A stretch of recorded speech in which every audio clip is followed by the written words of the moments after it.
भूतामयि सम्भव कर्धमा श्रियं वासय मे कुले मातरं पद्ममालिनीम् आपश्रयन्तु स्निग्धानि चिक्लेतवस मे गृहे पिङ्गलां पद्ममालिनीम् चन्द्रां हिरण्मयीं लक्ष्मीं जातवेदो मम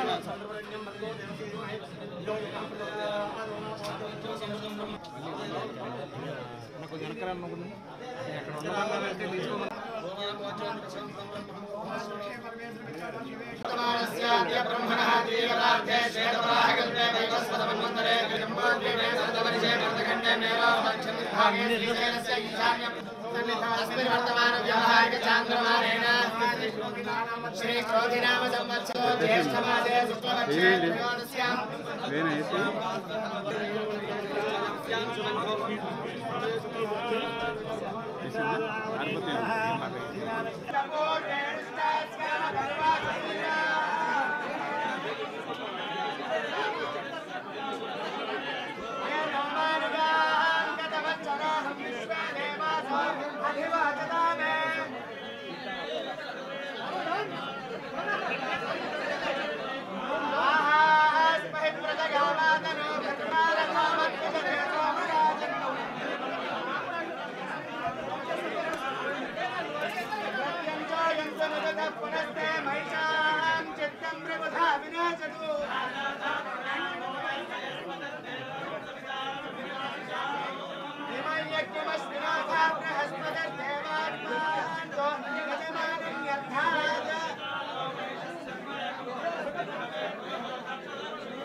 यज्ञं विहवे जुषस्वास्य कुर्मो हरिवो मेदिनं स्वा प्रवन्दे बृहस्पतिः प्रवन्त इन्द्रश्चाग्निश्चात् आस्त्रङ्गारयतां ध्रुवौ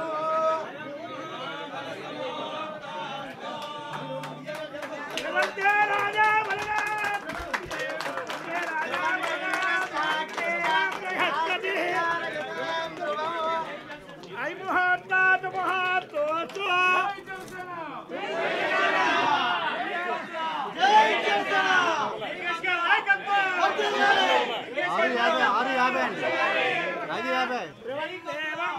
वन्दे राजा बलराम ब्रह्मणो वेद अमृतेन अमृताम्बुरे तस्मै ब्रह्मण ब्रह्माय आयुर्कीर्तिं प्रदातरो वन्दे राजा बलराम वन्दे बृहस्पतिः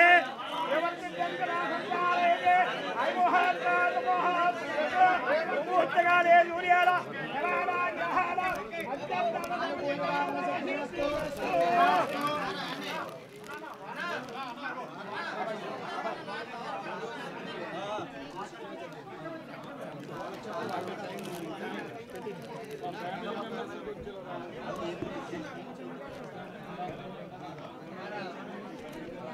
వాటర్ ఫీల్డ్ సార్ 2.31 crores తో ప్రొక్యూర్ చేస్తున్నాము which is our funds sir మన funds almost 3 speed boats 6 jet skis ఒక luxury boat sir different places in the state sir approved అని చెప్పి ఇక్కడ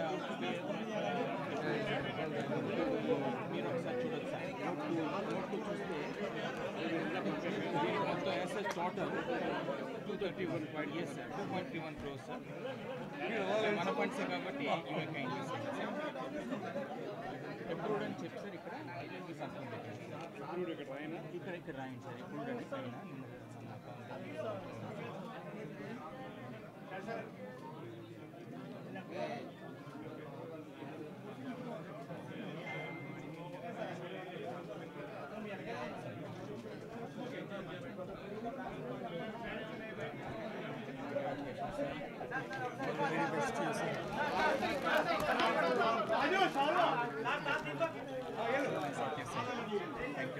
సార్ టాకింగ్ పాయింట్స్ ఉన్నాయి ఇప్పుడు చెప్పండి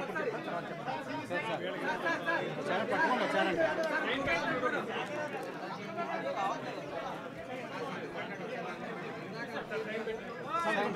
సైలెంట్ పట్టుకోమని యాక్షన్ రీప్లే అనే అలా చూడండి పైకి చూడండి అన్నీ అలాగా అదేంగా అంతే అంతే అది అంతే సరిగ్గా కరెక్ట్గా చూడండి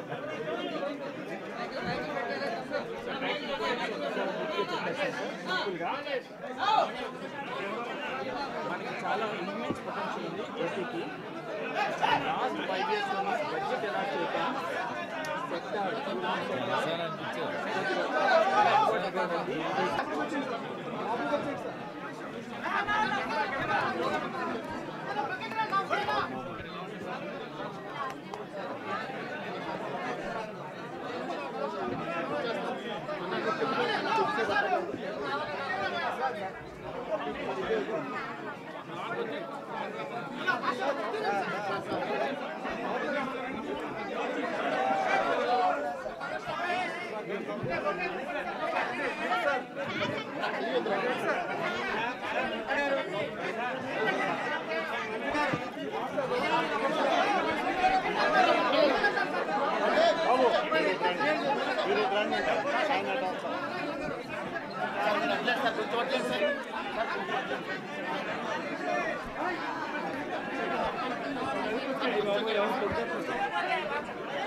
దేవుడి దగ్గర పెట్టు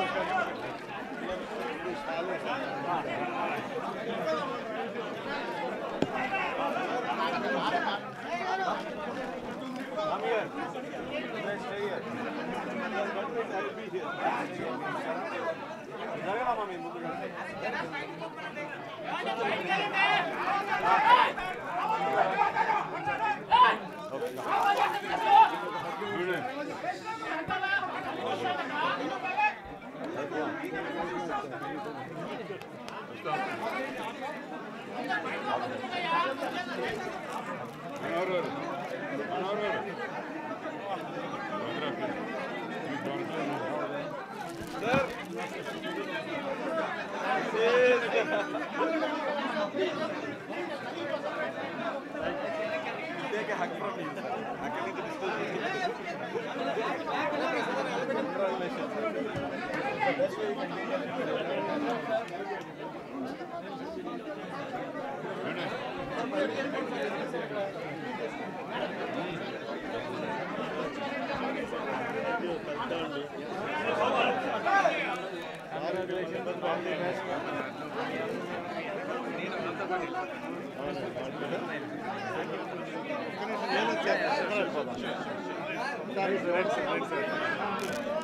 Thank you.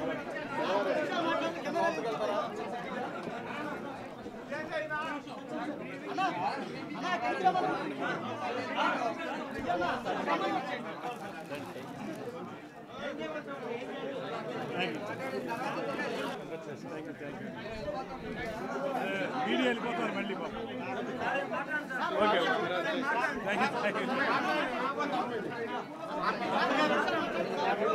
బ్రీఫింగ్ చేసేస్తాం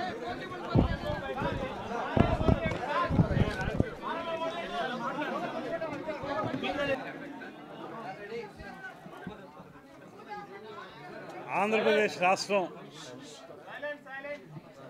ఒక అద్భుతమైనటువంటి పర్యాటకపరమైనటువంటి వనరులు ఉన్నటువంటి రాష్ట్రం. ఈ రాష్ట్రంలో రమారమి 974 కిలోమీటర్ల పొడవున సముద్ర తీరం ఉంది. అదేవిధంగా ఉత్తరాంధ్రలో కానీ, తూర్పుగోదావరి జిల్లాలో కానీ, అదేవిధంగా రాయలసీమ ప్రాంతంలో కానీ ఉన్నటువంటి అటవీ సంపద, అక్కడ ఉన్నటువంటి ప్రకృతి సౌందర్యాలు, అదేవిధంగా ఈ రాష్ట్రంలో ఉన్నటువంటి ఆలయాలు, వీటన్నిటి దృష్ట్యా చాలా అద్భుతమైనటువంటి పర్యాటక శోభను సంతరించుకున్నటువంటి ఈ రాష్ట్రం గడిచిన కొంతకాలంగా, ముఖ్యంగా గడిచిన 5 సంవత్సరాల కాలంలో పూర్తి స్థాయిలో పర్యాటకానికి విఘాతం కలిగించే విధంగా ప్రభుత్వ పాలసీలు ఉండటం వల్ల మనకి వచ్చేటువంటి పర్యాటకులు, ముఖ్యంగా విదేశీ పర్యాటకుల యొక్క శాతం 63% తగ్గిపోయినటువంటి సందర్భాన్ని మనం చూసాం. అదేవిధంగా ఎక్కడైనా సరే పర్యాటక అభివృద్ధి జరగాల్సిన ప్రాంతాల్లో ₹1 బడ్జెట్ ఇవ్వకపోవటం వల్ల వాటిని అభివృద్ధి చేసుకునేటువంటి పరిస్థితి లేనటువంటి విధానాలను కూడా మనం చూసాం.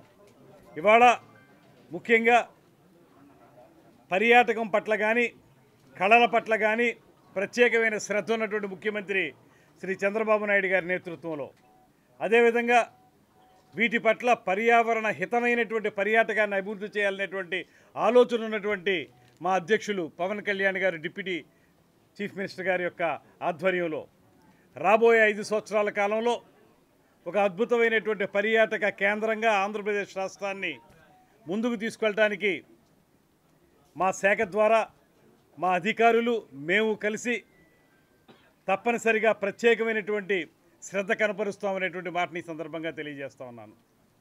ఇవాళ టూరిజం అంటే రకరకాలుగా టూరిజం విస్తృత స్థాయికి వెళ్ళింది.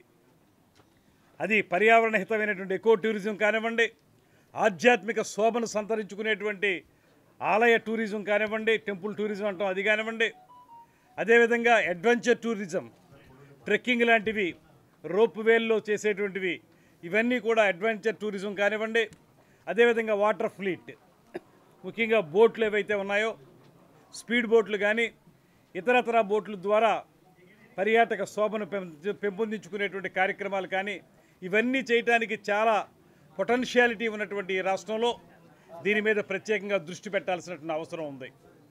మనం చూస్తున్నాం, పర్యాటక కేంద్రాలుగా విరాజిల్లాల్సినటువంటి ప్రాంతాలని సొంత ప్రయోజనాల కోసం కోట్లాది రూపాయలు ఖర్చు పెట్టి పర్యాటకానికి ఖర్చు పెట్టవలసినటువంటి నిధుల్ని ఇతరత్రా ఖర్చు పెట్టుకుని వారు ఏదో రకంగా ఎంజాయ్ చేయాలని చేసినటువంటి ప్రయత్నాన్ని కూడా మనం చూసాం. అదృష్టవశాత్తు ఈ రాష్ట్ర ప్రజానీకం వాటి పట్ల సరైనటువంటి గుణపాఠం చెప్పే విధంగా ఎన్నికల్లో తీర్పిచ్చింది కనుక మనం ఆ ప్రమాదం నుంచి కొంత బయటపడగలిగాం. కానీ లేకపోతే ఈ రాష్ట్రాన్ని చిన్నాభిన్నం చేయడానికి గత పాలకులు చేసిన ప్రయత్నాలు మనందరికీ తెలుసు. ఇవాళ మేము ఖచ్చితంగా చెప్తున్నాం, ఏ రకాలైనటువంటి ఆలోచనలు కానీ, ఏ రకమైనటువంటి అవకాశాలు కానీ పర్యాటకం విషయంలో కానివ్వండి, సాంస్కృతిక విధానాల్లో కానివ్వండి ఉన్నాయో వాటిని ఎక్స్ప్లోర్ చేసి వాటిని సరైన రీతిలో ముందుకు తీసుకెళ్ళి, అదేవిధంగా ప్రజలందరికీ ఉపయోగపడే విధంగా, అదే పక్కన ఆదాయాన్ని సమకూర్చుకునే విధంగా మేము తప్పనిసరిగా కృషి చేస్తామనేటువంటి మాటని ఈ సందర్భంగా తెలియజేస్తున్నాం. అదేవిధంగా సినిమాటోగ్రఫీ, ప్రకృతి అందాలతో ఉన్నటువంటి ఆంధ్రప్రదేశ్ రాష్ట్రం ఇవాళే కాదు చాలా కాలంగా సినిమా వారికి చాలా అద్భుతమైన లొకేషన్స్ అందించినటువంటి రాష్ట్రం. ఇక్కడ మనం చూస్తే గోదావరి అందాలు, సముద్ర తీర ప్రాంతాలు, కోనసీమ అందాలు, అదేవిధంగా కృష్ణా పరివాహక ప్రాంతం, పెన్నా పరివాహక ప్రాంతం, ఇలా చూసుకుంటే ఒక పక్కన సముద్రం, మరో పక్కన నదులతోటి జీవకళ ఉట్టిపడేటువంటి రాష్ట్రం ఖచ్చితంగా ప్రపంచంలోనే అద్భుతమైనటువంటి లొకేషన్లో ఉన్నటువంటి రాష్ట్రంగా ఉంది.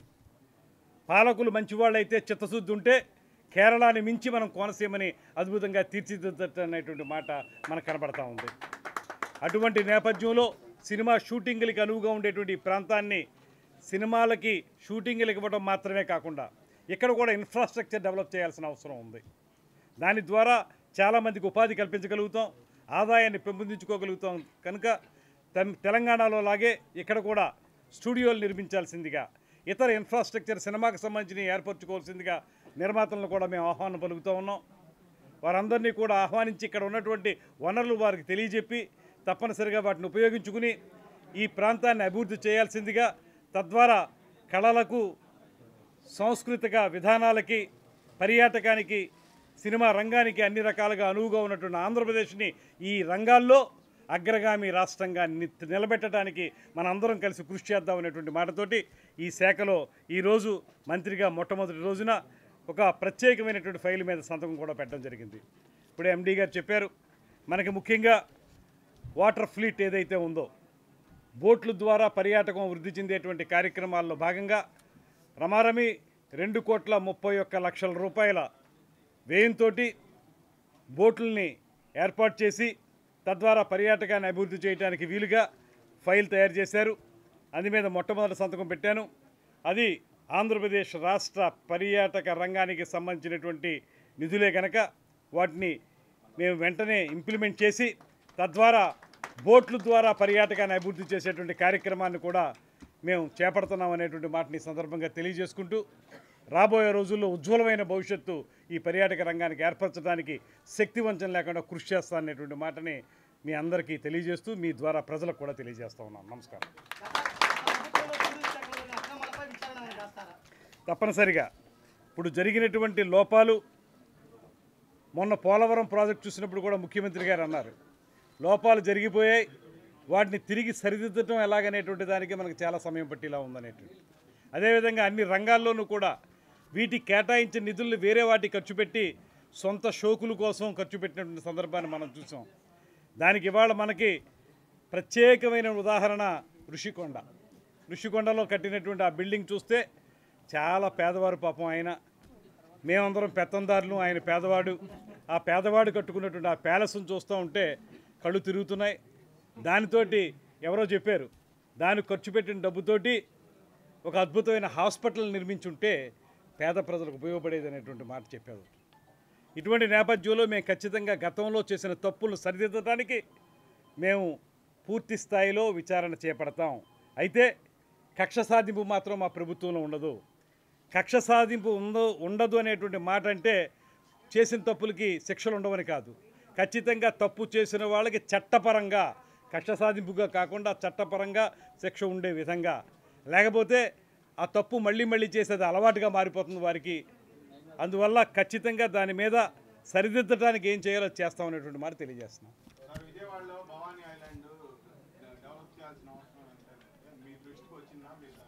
నేను బ్రీఫ్గా మొన్న మా అధికారులతోటి ఎండీ గారితో ఇంటరాక్ట్ అయినప్పుడు వారు చెప్పారు, భవానీ ఐలాండ్ ఒక అద్భుతమైనటువంటి పర్యాటక కేంద్రం ఈ ప్రాంతంలో, దాని మీద ప్రత్యేకమైన దృష్టి పెట్టాలనేటువంటి మాట కూడా చెప్పారు. 100% దాని మీద దృష్టి పెడతాం. ఇటు ఈ విజయవాడ ప్రాంతం, కృష్ణా పరివాహక ప్రాంతం, వైజాగ్ సముద్ర తీర ప్రాంతం, తిరుపతిలో అటవీ ప్రాంతం, వీటన్నిటి మీద ప్రత్యేక దృష్టి పెట్టి పర్యాటక శోభను పెంపొందించడానికి కృషి చేస్తాం.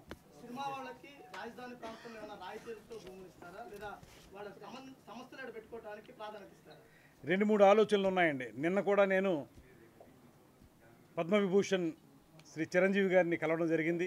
గతంలో ఆయన పర్యాటక శాఖ మంత్రి, కేంద్ర మంత్రిగా ఉన్నప్పుడు నేను ఎమ్మెల్సీగా ఉన్నాను. నేను వెళ్ళి వారిని కలిసినప్పుడు ఆయన కొన్ని ఆలోచనలు చెప్పారు. అదేవిధంగా సినిమా రంగ ఇతర పెద్దలతో కూడా కలిసి ఆలోచనలు చేసి తప్పనిసరిగా వాటిని ఇంప్లిమెంట్ చేయడానికి ప్రయత్నిస్తాం. సినిమా రంగానికి ఊతమిచ్చే విధంగా ఈ ప్రభుత్వం యొక్క విధానం ఉంటుంది. చంద్రబాబు నాయుడు గారు గతంలో ముఖ్యమంత్రిగా ఉన్నప్పుడు కూడా సినిమా రంగానికి చాలా ఊతం ఇచ్చారు. అదేవిధంగా మా అధ్యక్షులైతే ఆయనే స్వయంగా పెద్ద హీరో, ఆయన ఆధ్వర్యంలో కూడా ఇద్దరు కలిసి మంచి ఆలోచనలు చేస్తారు. వాటిని ఇంప్లిమెంట్ చేస్తాం ఖచ్చితంగా.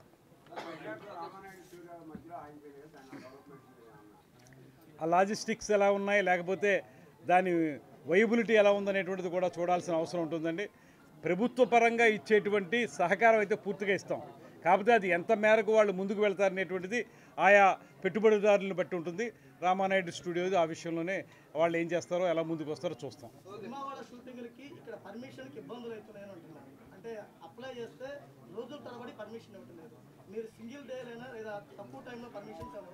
గతంలో ఎప్పుడూ కూడా సినిమా షూటింగ్లకి పర్మిషన్లు వెంటనే ఇచ్చేటువంటి విధానమే ఉంది.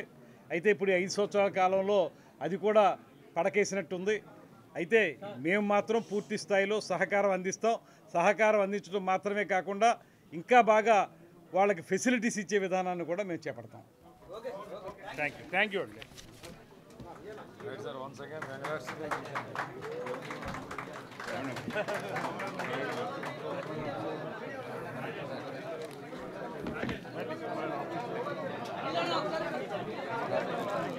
Thank you.